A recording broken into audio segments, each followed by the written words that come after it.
یاد رکھو ایک نکاح کا مسئلہ بھی ہے. نکاح کا جب انسان بالغ ہوتا ہے, مرد لڑکا یا لڑکی بالغ ہوتا ہے, تو اس میں سیکچول ڈیزائرز پیدا ہو جاتی ہیں. اب اس کا حل کیا ہے؟ شادی کرا دو ان کی. 15 سال کا لڑکا ہے, 13 سال کی لڑکی ہے, شادی کرا دو اس کی. یہ لفظ سنتے ہی لوگ بوکھلا جاتے ہیں, پاگل ہو گئے ہیں, دماغ خراب ہو گیا ہے. دماغ خدا کی قسم ان لوگوں کا خراب ہوا ہے جو ان کی شادی نہیں کرا رہے. میں ممبر پہ بیٹھا ہوں, اللہ کی قسم اٹھا کے کہتا ہوں, تم اس لیے نہیں کرا رہے ان کی شادی کہ تم گوروں کو فالو کر رہے ہو, گوروں کو فالو کر رہے ہو. ورنہ اصل شادی کی عمر ہی 15 سال ہے لڑکے کے لیے, اور لڑکی کے لیے 13 سال ہے. اپنے باپ داداؤں سے جا کے پوچھو وہ کتنی عمر میں شادی کرایا کرتے تھے. قرآن سے بھی میں ثابت کروں گا, میڈیکل سائنس تو کہتی ہے. گوروں نے اس کا علاج پتہ ہے کیا دریافت کیا ہوا ہے؟ وہ کہتے ہیں شادی نہ کراؤ, گرل فرینڈ بنا کے اس سے اپنی خواہش پوری کرو. ورنہ وہ بھی اس کے قائل نہیں ہے کہ اس عمر میں انسان اپنی سیکچول ڈیزائرز کو کچلنا شروع کر دے, اس کے وہ بھی قائل نہیں ہے. ہمارے ایک دوست امریکہ گئے, 24-25 سال, دوست تو نہیں دوست کے دوست تھے, انہوں نے مجھے واقعہ سنایا. 24 سال کی عمر ان کی امریکہ میں. ان سے کسی انگریز نے پوچھا میرڈ ہو؟ 24 سال میں ہمارے یہاں کہاں میرڈ ہوتا ہے؟ کہا کہ نہیں میرڈ تو نہیں ہے. کہا پھر گرل فرینڈ ہوگی؟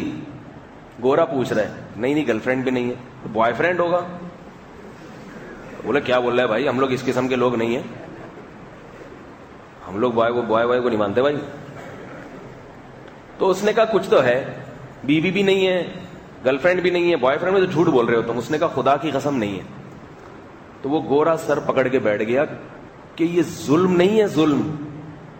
9 سال بلوغت کے بعد تم نے گزار دیے, 9 سال سے اپنی ڈیزائرز کو کہاں سے پورا کر رہے ہو, جب نہ زنا کرتے ہو, نہ شادی کرتے ہو, نہ کوئی بوائے فرینڈ ہے, تو یہ کیسے پورے کر رہے ہو, زندہ کیسے ہو؟ وہ مان رہا ہے گورا کہ یہ ظلم ہے مسلم معاشرے میں. لیکن آج ہمارے دیندار طبقے کو, داڑھیوں والوں کو, تہجد والوں کو یہ باتیں سمجھ میں نہیں آ رہی. بہت مشکل ہے بھائی, بہت مشکل ہے. لوگ کہتے ہیں آ گئے نا اسی چینل پہ گھوم پھر کے. تو جو چینل ہے, جو باتیں ہیں, وہ تو کروں گا نا میں یہاں بیٹھ کے بھائی, تو کروں گا نا میں. جیسے جب بھوک لگ رہی ہے تو کھاؤ, تو صحت کو لگے گا نہیں لگے گا؟ بھوک نہیں لگ رہی کھاؤ گے تو نقصان ہوگا.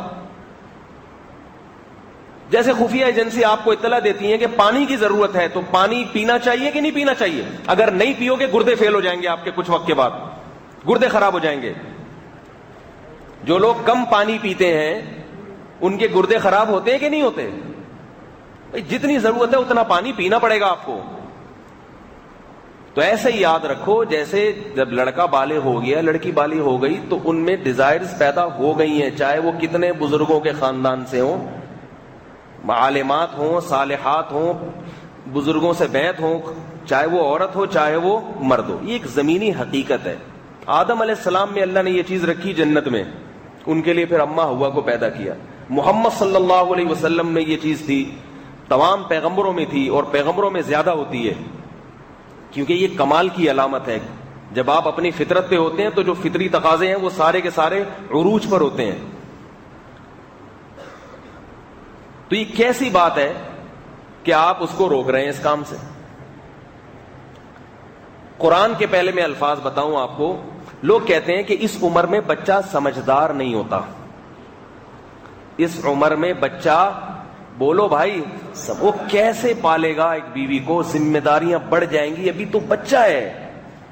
یاد رکھو بچپنا ختم ہی شادی کے بعد ہوتا ہے. اگر وہ شادی نہیں کرتا, خدا کی قسم 40 سال میں بھی بچکانہ حرکتیں کرے گا.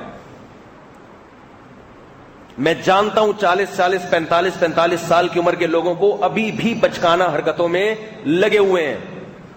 بچے کو میچور کرنا ہے, سمجھدار بنانا ہے کہ یہ کسی کام میں لگ جائے, اس میں ذمہ داریاں ہیں, تو شادی کر دو اس کی. اس کے جب اولاد ہوگی تو وہ بہت سارے ایسے کام چھوڑ دے گا. اول تو ان گناہوں کی طرف ابھی وہ گیا ہی نہیں ہے, جانے سے پہلے اللہ نے حلال راستہ دے دیا, تو جائے گا ہی نہیں ان چھچوری حرکتوں کی طرف, غلط ایکٹیویٹیز کی طرف. پھر جیسے ہی اس کی اولاد ہوگی تو یہ قدرت نے باپ اور ماں کے دل میں اولاد کی فطری محبت ڈالی ہے. اولاد کی محبت کے لیے کسی سے بیان نہیں سننا پڑتا. جب پیدا ہوتی ہے تو پھر دیکھو کیسا دل آتا ہے اس کے اوپر.